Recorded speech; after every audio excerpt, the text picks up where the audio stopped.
Obrigado, Sr. Presidente. Cumprimentá-lo a si, aos senhores e senhores deputados, ao Dr. Miguel Cruz e ao Sr. Engenheiro Carlos Fernandes, agradecer a sua presença aqui na Comissão, porque, no nosso entender, e também na sequência do que foi um requerimento também apresentado pela Iniciativa Liberal, que nós votámos favoravelmente, porque é importante que este escrutínio, este acompanhamento seja feito e, portanto, do nosso ponto de vista, a própria empresa IP é fundamental e estrutural no desenvolvimento de um conjunto de infraestruturas que são efetivamente críticas para o nosso país.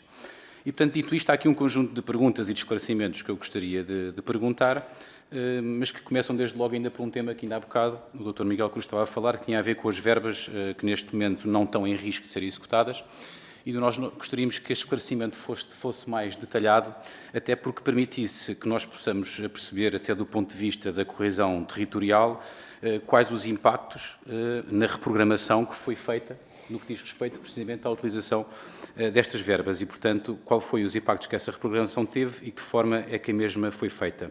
Depois há uma outra pergunta que nos faz também aqui alguma confusão, porque nós ainda recentemente tivemos o Sr. Ministro a referir aqui na Assembleia da República que houve um conjunto de vários concursos que ficaram desertos no seu início. Portanto, nós temos que perceber o que é que aconteceu para ficarem desertos. Foi um problema de suborçamentação, foi um problema de dificuldade ou de um problema da própria elaboração das peças contratuais, que não estavam adequadas ou não foram adequadas ou que se estava a praticar no mercado, e porque é que aconteceu essa questão de ficarem desertos, porque só assim é que nós conseguimos apreender e aprender como é que devemos fazer no futuro para que tal situação não aconteça, porque, como é óbvio, estes concursos, já com todas as burocracias que eles acarretam, com todas as peças concursais que têm que ser, obviamente, elaboradas. Se ficam desertos, depois vão, obviamente, levar a que haja aqui um conjunto bastante alargado de tempo que fica perdido, e o tempo perdido é obviamente, uma perda de qualidade de vida e uma perda de serviço que estamos a dar à nossa população. Gostaria também de perguntar uma outra questão, porque foi aqui levantada. Nós tivemos aqui este slide que o Dr. Miguel Cruz apresentou, que tem a ver com as fases do empreendimento ferroviário. E depois o Dr. Miguel Cruz referiu também que não há ligação, que não havia aderência aos prazos que foram comunicados no início da elaboração destes projetos, nomeadamente do 2020. E, portanto, eu tenho que fazer uma pergunta. É porque é que houve tanta desadequação de calendário? Como é que nós tínhamos ministros darem um calendário de 2 anos e de 3 anos de obra, quando a própria IP diz que os prazos de obra são de 10? Exatamente. E, portanto, há aqui qualquer problema ou de comunicação, ou de articulação, ou então há, na verdade, um problema crítico de diferente visão ou de ocultação de prazos reais de investimento. Exatamente. Porque nós não podemos dizer, de um ponto de vista técnico, que há obras que podem demorar até 10 anos e que, no mínimo, demoram 8, e depois, ao mesmo tempo, anunciarmos obras de 2 anos. Eu dou-vos um exemplo que é paradigmático, quer dizer, ou o Sr. Ministro, até o Sr. Ministro anterior, o Sr. Ministro Pedro Nuno Santos, ou acordou estas datas com a IP, ou então foi uma forma de colocar, se calhar, alguma fantasia e elaborar aqui algum show-off à volta deste tema, porque o mesmo não tinha qualquer aderência à realidade. E eu dou-lhes logo aqui um exemplo que é claro, que é um exemplo que a mim me diz muito. Na questão, por exemplo, da linha de Cascais, estava previsto que o seu início iria funcionar em 2022. Em 2022 passou para o final de 2024. E agora, em final de 2024, já passou para 2026.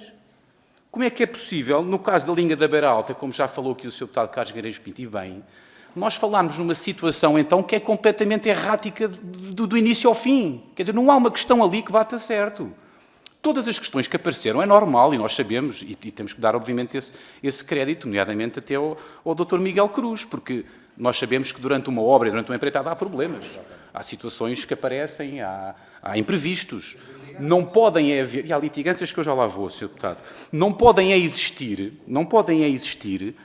tantas peripécias, tantos imprevistos e também tantas litigâncias. Porque na questão de litigância é muito importante também que seja aqui referida, porque essas litigâncias vêm na sequência do que eu disse anteriormente, de processos e de concursos que foram mal elaborados em muitas situações. Se os concursos forem bem elaborados, se os concursos tiverem aderência à realidade, se os concursos tiverem efetivamente uma concordância com o que está a ser feito no terreno, a litigância, Sr. Deputado, a litigância é muito inferior. A litigância não tem nenhuma aderência ao que está a acontecer neste momento. E é importante, ainda bem que referiu essa questão. E depois, Sr. Dr. Miguel Cruz, Há uma outra questão que ainda nós recebemos recentemente, quando foi aqui discutido na Assembleia da República, as questões que diziam respeito às portagens nas SCUTs. E nós recebemos um conjunto de respostas da IP, entregues pelo Dr. Miguel Cruz, que nós até agradecemos bastante e apreciamos as respostas, porque concordamos em toda a linha com elas. E o Dr. Miguel Cruz, às tantas, diz lá uma questão que eu gostaria que pudesse explanar aqui de uma forma mais direta, é que a redução dos custos das portagens nas SCUTs iria ter um impacto direto no financiamento da infraestruturas de Portugal, um impacto direto na utilização do transporte de mercadorias rodoviário ao invés do transporte de mercadorias ferroviário, que nós tanto estamos aqui a investir e a insistir que é importante para o país. E, portanto, eu gostaria de poder obter aqui, neste momento, a sua visão de esse impacto que nos escreveu e que nós recebemos, de que forma é que ele está, nesta altura, mensurado no que diz respeito ao aumento de tráfego rodoviário, o impacto ambiental que o mesmo vai ter e os problemas de concorrência que vai criar neste momento ao transporte de mercadorias na ferrovia. E achamos que a resposta a estas perguntas é determinante para nós percebermos qual é o caminho e qual é a estratégia que efetivamente deve ser seguida. Muito obrigado, Sr. Presidente.